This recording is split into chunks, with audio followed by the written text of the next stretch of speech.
Just a few hours to go before polling starts in the national capital. What does one make out of it? Here on the squirrels.in, we've been traveling across the length and breadth of the national capital, speaking to a whole range of stakeholders, giving you the big picture of what to expect. Dilli ka dam, Dilli ka dangal. And with me, someone who's tracked many of these dangals in his past, Professor Sanjay Kumar from CSD. It's always a pleasure speaking to you. How are you, Sanjay ji? Hope you're well. Yeah, I'm fine, Bhupendra. Great. Good to know. Good to know, Sanjay ji. It's always a pleasure speaking to you because I like the fact that you always turn the spotlight not just on seats, but the insights and the vote percentages. So let me straight away first put you on the hot seat and ask you, is this election really a one-way election? Is this a settled election according to you as far as the people of Delhi are concerned? No, Bhupen, I don't think that this is a settled election. This is not a one-sided election. Clearly, this is not a one-sided election. It is going to be a very close contest between the BJP and the Aam Aadmi Party. When you say that it's going to be a close contest between the BJP and the Aam Aadmi Party, are you outrightly at the outset itself rejecting the possibility of the Congress making any headway whatsoever? So it depends what kind of a possibility we are talking about Congress. If we are talking about possibility of Congress reaching double digit in terms of vote percentages, I think that's even a distant dream for the Congress. Congress may be able to, and if we are looking at Congress performance compared to the 2020 assembly elections performance, they might do very well. They might double their vote percentages from 4% to 8%. That's the only performance I can see as far as Congress is concerned. So, the entire narrative, Sanjay ji, which was being built, Rahul Gandhi was campaigning in Delhi, Priyanka Gandhi was campaigning in Delhi, and the feeling was that there was a Sheila Dikshit, factor which the Congress could manage to revive for itself. Is there any possibility whatsoever of that happening? I don't get a sense, Bhupen, that there is any possibility that Congress might even win a couple of seats. If at all Congress manages to win maybe a couple of seats, but that would be the victory of the candidate. But I don't see that happening even now. Yes, Congress is contesting, very aggressively in these elections. I think it is also because it is the matter of survival of the Congress in Delhi. Because if they had surrendered, if they had tried to form an alliance with Aam Aadmi Party, it would have meant kind of a surrender for Congress in Delhi. Hmm. Let's then look at the other two bigger parties, the Aam Aadmi Party and the BJP. What is it about the national capital, Sanjay ji, according to you, that a half state like Delhi with 7 Lok Sabha seats in 2014, in 2019, and in 2024, in 3 state elections, the BJP has won all 7 Lok Sabha seats. It's always a winner takes all when it comes to the Lok Sabha. But when it comes to assembly, 10 years of Arvind Kejriwal, can we now say with clarity what is that one factor which swings the people of Delhi decisively from Narendra Modi to Arvind Kejriwal in the assembly elections, at least till 2020? I think voters in many states make a distinction when they are casting their vote to elect the national government and when they're casting the vote to elect the state government. But in Delhi, the distinction is very, very sharp. I think people may have in Delhi have made up the mind in the last 10 years that for the national government, they want Narendra Modi, and that is why they have voted for BJP in such a big manner. All 7 seats goes to the BJP. But when it comes to Delhi, they realize that for Delhi, maybe it is Aam Aadmi Party which is best suited. Also, because we should not forget that Aam Aadmi Party has come up on after a anti-corruption movement. So Delhi has a very large middle class. So the middle class people, if you talk about corruption, etc., this enthused the voters of Delhi. So they thought that this is a party which is coming up, which is promising to bring about a new kind of politics. So they voted for Aam Aadmi Party, not in a very big way in 2013, but in a big way in 2015 and in a much bigger way in 2020 assembly elections. Now, if I was to stay with that thought of corruption, Sanjay ji, by that logic, that same middle class which you say gets enthused by the idea of corruption, is that same middle class, according to you, feeling disenchanted by the Aam Aadmi Party because of all the corruption allegations which have been swirling around them now?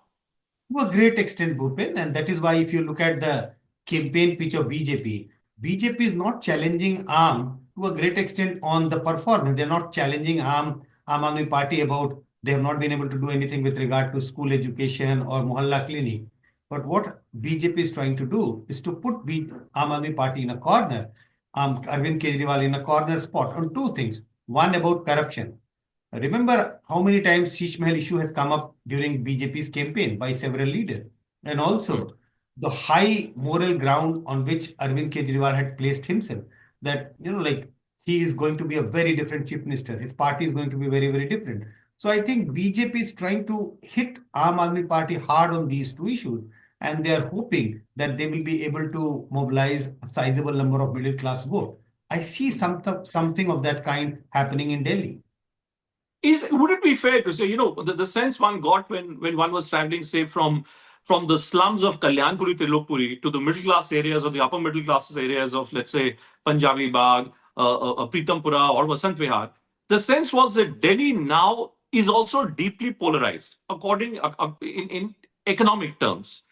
Is there any empirical evidence that you're seeing which points us to this direction that actually there are two cities which are voting this time? One is the middle classes or the upper middle classes, and then there is the poorer sections. Any contradiction between these two?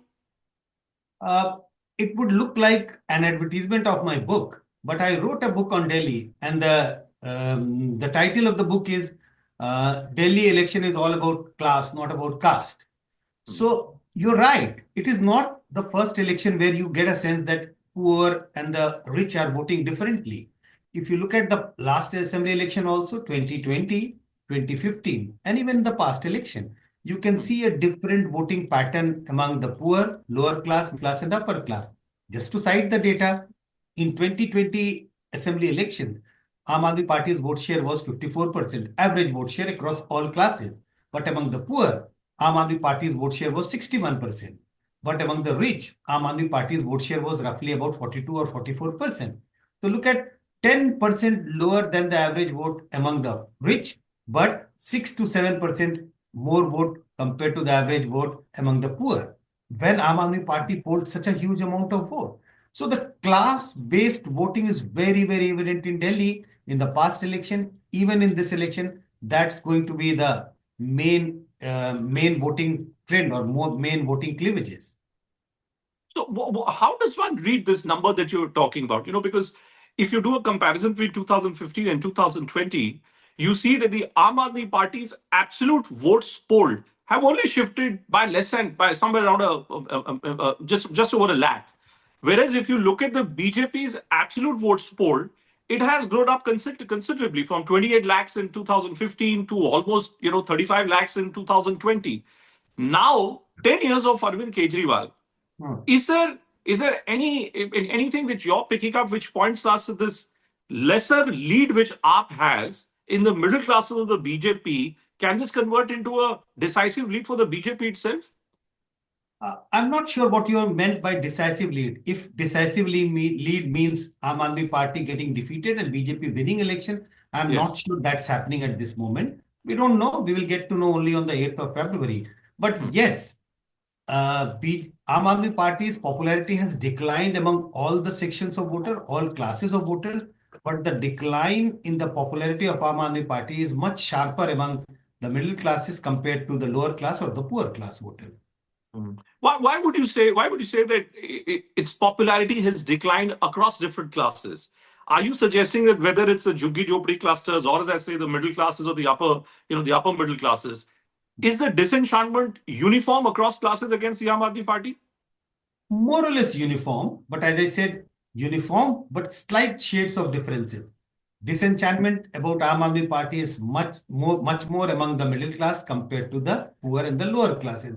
The disenchantment is not about the work. I think the disenchantment among the middle class is largely because of the charges of corruption. Because middle class had huge hope from Aam Aadmi Party. They had believed that this is a party, and the party promised that Arvind Kejriwal himself promised that he is going to bring about a new change in Indian politics. So now they see that Arvind Kejriwal as good as or as bad as any other chief minister, any other politician.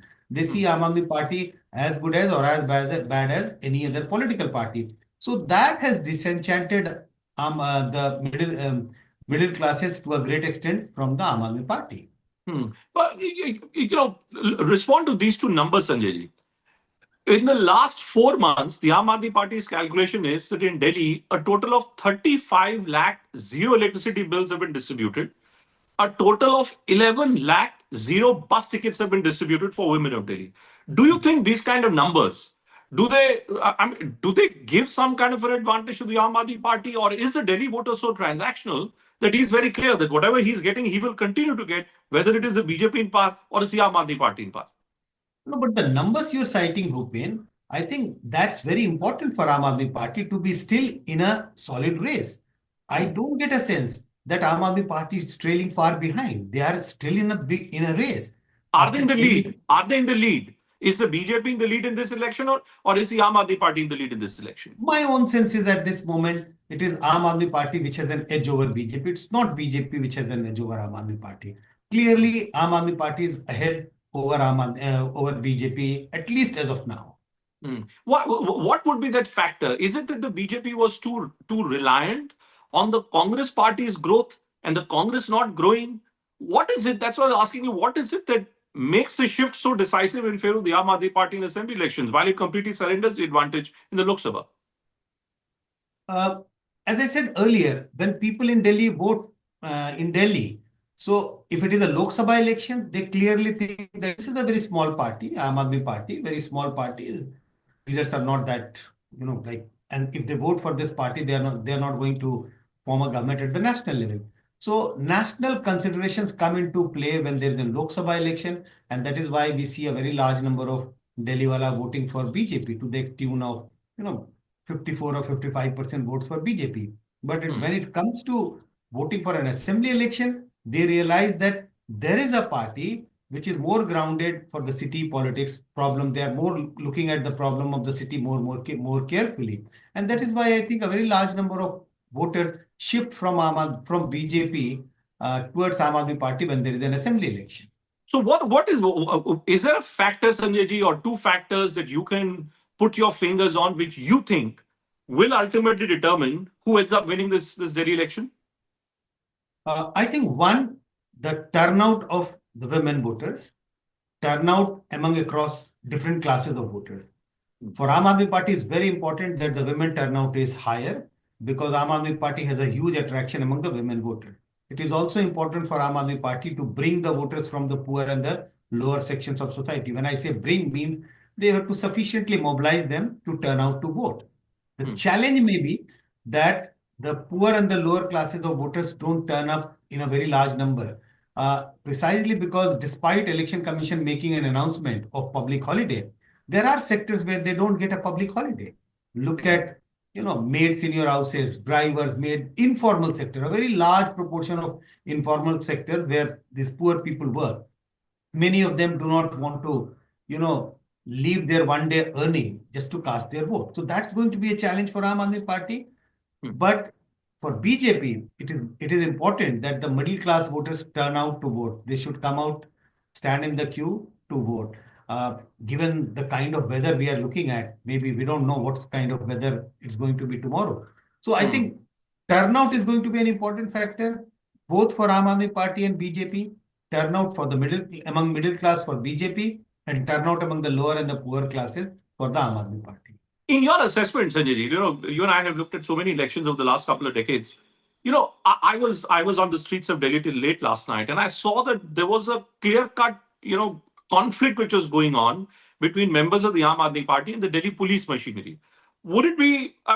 Do you think in a place like Delhi, it may be small, but it happens to be the national capital, how much of an supposed administrative roadblock can actually end up impacting the overall voter turnout? Very difficult to predict, or very difficult to assume that the administration can come in such a big way that they are able to obstruct the turnout factor. Hmm. Uh, it could be done in a very subtle manner. I don't think that I would be in a position to tell you right at this beginning, right at this moment, that this might happen. This might happen. We never know. There are different ways of. We have heard about how rigging used to take place in Bengal when it was a left-ruled state. People used to stand in queues early in the morning and don't allow the voters whom they thought that they are voting for other parties. So Hmm. something of that kind is always possible. We Okay. don't know. But I think for that, we should wait and see how it turns out tomorrow. Sure. Final question then to you, Sanjay ji. Last election we saw that the BJP increased its voter turnout, votes polled. The Yes. Aam Aadmi Party just barely managed to, by a small percentage, increase its overall votes polled. This election season, is there a sense you're getting that the overall votes polled for the Aam Aadmi Party may come down, but not to the extent that it may end up affecting regime change? Aam Aadmi Party's vote share will certainly come down.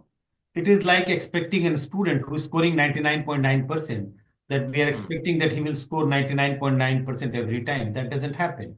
Aam Aadmi Party polled 54% in the last two assembly elections. That's certainly not going to happen. Aam Aadmi Party's vote share is coming down. BJP's vote share was 38% in 2020 assembly election. Hmm. That's going to go up. Whether Hmm. they are, and I think it is touching roughly about 40-41%. That's my sense, 41-42. If they manages to, go further, then they can create a big problem for Aam Aadmi Party. But at this moment, my own sense is that despite Aam Aadmi Party's vote share going down and BJP's vote share going up, still Aam Aadmi Party maintains a lead.